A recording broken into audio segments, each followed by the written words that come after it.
नमस्ते दोस्तों। आज की वीडियो में हम जानेंगे कि 20 मार्च या 21 मार्च कब है आमल की एकादशी। साथ ही जानेंगे शुभ मुहूर्त, पूजा विधि और अंत में सुनेंगे हम आमल की एकादशी की व्रत कथा। आइए जानते हैं वीडियो में इसके बारे में विस्तार से। हिंदू धर्म में एकादशी का विशेष महत्व है। हिंदू पंचांग के अनुसार साल में कुल 34 एकादशियाँ पड़ती हैं।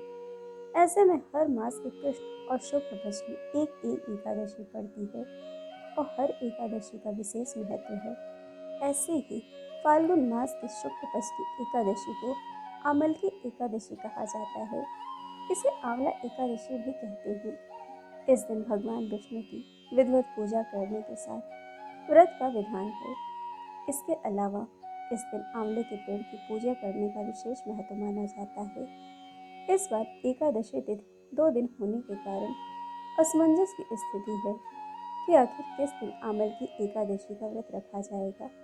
आइए जानते हैं आंवला एकादशी की तिथि, पारण का समय, शुभ मुहूर्त और महत्व। आमल की एकादशी का पूजा मुहूर्त 20 मार्च को सुबह 6:25 से 9:27 तक रहेगा एवं इसका पारण 21 मार्च 2024 को दोपहर 1:41 से शाम 4:07 तक रहेगा। वैदिक पंचांग के अनुसार आमल की एकादशी के दिन रवि योग के साथ कई शुभ योग बन रहे हैं। 20 मार्च को सुबह 6:25 से रवि योग शुरू होगा, जो रात 10:28 पर समाप्त होगा। इसके साथ ही अतिगंड योग सुबह से शाम 5:01 तक है। इसके अलावा पुष्य नक्षत्र रात 10:38 तक रहेगा। अब आइए हम जानते हैं आमल की एकादशी व्रत का महत्व। पद्म पुराण के अनुसार आमल की एकादशी का व्रत रखने से सैकड़ों तीर्थ करने के बराबर पुण्य की प्राप्ति होती है। इसके साथ ही कई यज्ञों को करने के बराबर फल की प्राप्ति होती है। मान्यता है कि इस दिन भगवान विष्णु की पूजा करने से मोक्ष की प्राप्ति होती है। अब आइए हम जानेंगे आमल की एकादशी पर आंवला की पूजा करने का विशेष महत्व। आमल की एकादशी के दिन आंवले के पेड़ की पूजा करना शुभ माना जाता है। माना जाता है कि आंवले के पेड़ में भगवान विष्णु का वास होता है। इसीलिए आंवले के पेड़ की पूजा करने से व्यक्ति को हर तरह के दुख, दर्द और पापों से मुक्ति मिल जाती है। इसके अलावा इस दिन आंवला खाना भी काफी शुभ माना जाता है।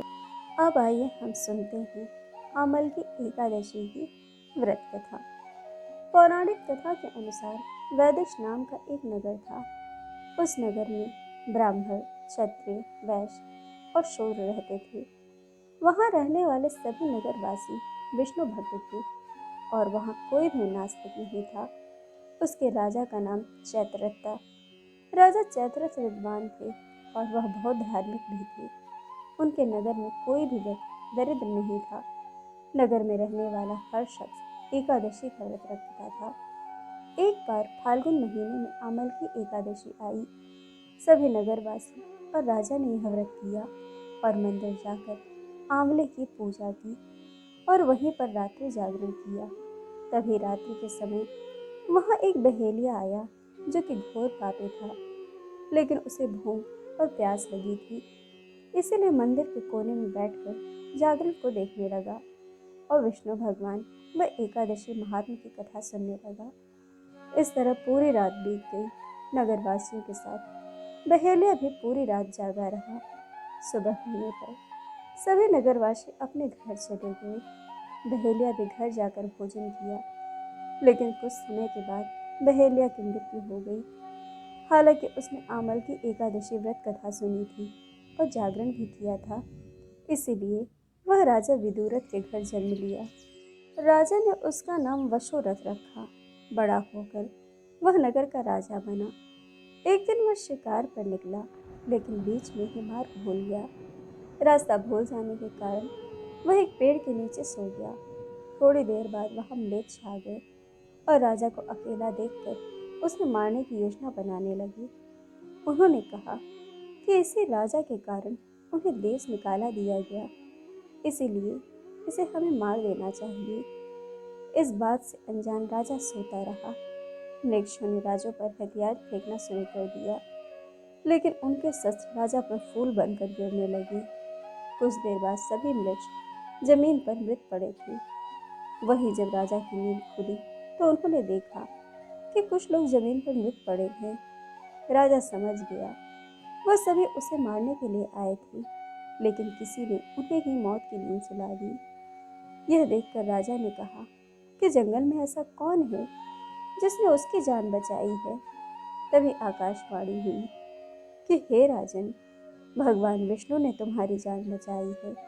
तुमने पिछले जन्म में आमल की एकादशी व्रत कथा सुना था, और उसी का फल है कि आज तुम शत्रुओं से घिरे होने के बावजूद भी जीवित हो।